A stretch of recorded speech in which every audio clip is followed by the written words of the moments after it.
Court ने उमेश पाल हत्याकांड के आरोपी अतीक अहमद की यूपी पुलिस द्वारा फर्जी मुठभेड़ से सुरक्षा के लिए याचिका पर विचार करने से इनकार कर दिया था। बाद में उनके बेटे को एक एनकाउंटर में मार दिया गया। अतीक, आप शुक्रिया कर रहे हैं। आप क्यों कर रहे हैं? कानून से आपको डर लग रहा है? कानून से डर लग रहा है आपको? अतीक, आप लोगों की वजह से हिफाजत है। और उसके बाद अतीक अहमद को अपने भाई के साथ ही 3 हमलावरों द्वारा पुलिस हिरासत में गोली मार दी गई थी। 17 अप्रैल को अतीक अहमद और उनके भाई अशरफ की हत्या की जांच के लिए ही एक सेवानिवृत्त एसीसी न्यायाधीश की अध्यक्षता में एक स्वतंत्र विशेषज्ञ समिति के गठन की मांग के लिए सुप्रीम कोर्ट में पीआईएल दायर की गई थी। भारत में एनकाउंटर किलिंग्स का मुद्दा हाल के वर्षों में बहस और छानबीन का विषय जरूर रहा है। कानून प्रवर्तन एजेंसियों द्वारा अक्सर की जाने वाली इन असाधारण हत्याओं ने कानून के शासन, मानवाधिकारों और जवाबदेही पर सवाल खड़े कर दिए हैं।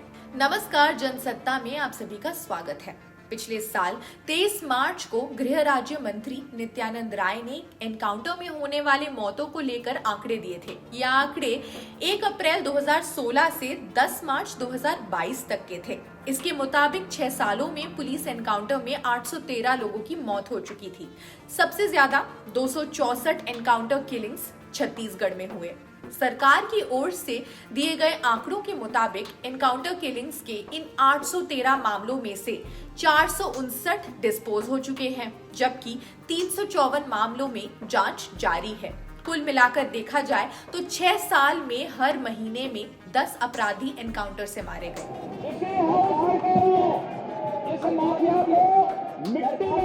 इसी दौरान राष्ट्रीय मानवाधिकार आयोग ने पुलिस एनकाउंटर के 107 मामलों में मुआवजा देने का आदेश दिया था। इस दौरान पीड़ितों को 7.16 करोड़ रुपए का मुआवजा दिया गया था। जब भी एक्स्ट्रा जुडिशियल किलिंग्स होती हैं, व्यक्ति के बचाव के मौलिक अधिकार और आपराधिक कानून के मुख्य सिद्धांत उल्लंघन होता है, क्योंकि ऐसे में उसे सीधे अपने मामले को साबित करने के अवसर से वंचित किया जाता है। इससे तभी समझौता किया जा सकता है जब हत्या आत्मरक्षा में उचित बल प्रयोग के माध्यम से की गई हो। हालांकि जब कोई एनकाउंटर होता है तो फर्जी या असली है ये पता लग पाना मुश्किल है। अब आपको कुछ खास केसेस के बारे में बताते हैं। Extra judicial execution victim families association versus union of India 2016, जहां एक्स्ट्रा जुडिशियल किलिंग्स के 1528 केसेस मणिपुर पुलिस और सेना सहित संघ के सशस्त्र बल द्वारा किए गए फर्जी एनकाउंटर के रूप में आरोप लगाए गए थे। बहुत सीधे शब्दों में कहें तो आत्मरक्षा या निजी रक्षा का अधिकार एक ऐसा अधिकार है जिसका प्रयोग स्वयं की रक्षा के लिए किया जा सकता है, लेकिन प्रतिशोध के लिए नहीं। Rohtash Kumar versus state of Haryana 2013, supreme court ने एक खूंखार अपराधी के खिलाफ भी जवाबी कार्रवाई के खिलाफ चेतावनी दी। न्यायालय ने कहा कि ये भी प्रतीत होता है कि वो यानी कि अपीलकर्ता भगोड़ा घोषित किया गया था, लेकिन केवल इसलिए कि कोई व्यक्ति खूंखार अपराधी या घोषित अपराधी है, उसे कोल्ड ब्लडेड तरीके से मारा नहीं जा सकता।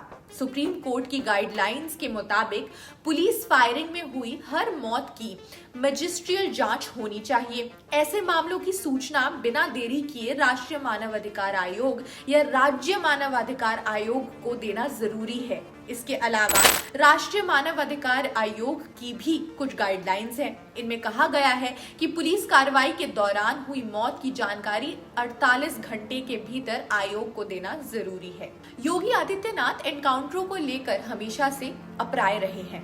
वास्तव में वे राज्य पुलिस के इन कृत्यों को 2022 के यूपी विधानसभा चुनाव के दौरान मतदाताओं से वादा की गई सुरक्षा की अभिव्यक्ति के रूप में पेश करते हैं। उन्होंने भूमि हड़पने वालों और अपराधियों से आम लोगों की सुरक्षा का आश्वासन दिया था और उत्तर प्रदेश को एक शांतिपूर्ण समाज में बदलने का वादा किया था। बुलडोजर बाबा के रूप में उनकी छवि राज्य द्वारा हिस्ट्री शीटर, गैंगस्टर और दंगाइयों के रूप में माने जाने वाले लोगों की संपत्ति को बुलडोजर का उपयोग करके नष्ट करने का आदेश देने के लिए उन्हें प्राप्त एक उपाधि के रूप में 2022 के चुनाव अभियान के दौरान सुरक्षा एजेंडे को मजबूत करने के लिए ही लागू की गई। अन्य भाजपा मुख्यमंत्रियों ने भी अपने राज्यों में अपराध के खिलाफ योगी मॉडल का पालन किया है। योगी को अपराध के प्रति जीरो टॉलरेंस वाले मुख्यमंत्री के रूप में पेश करने के लिए पुलिस मुठभेड़ों यानी कि एनकाउंटर्स का भी हवाला दिया जाता था और उसी सुरक्षा मुद्दे ने योगी के लिए भारी राजनीतिक पूंजी बनाई है। इसका फायदा भाजपा को चुनाव में मिलता रहा है, जबकि योगी की लोकप्रियता बढ़ती रही। लेकिन पुलिस हिरासत में हुई इन हत्याओं ने सुरक्षा मॉडल पर ही सवाल खड़े कर दिए हैं। खैर, आप क्या सोचते हैं? आप हमें कमेंट सेक्शन में जरूर बताएं। बाकी देश दुनिया की खबरों के लिए भी आप जुड़े रहिए जनसत्ता के साथ। शुक्रिया।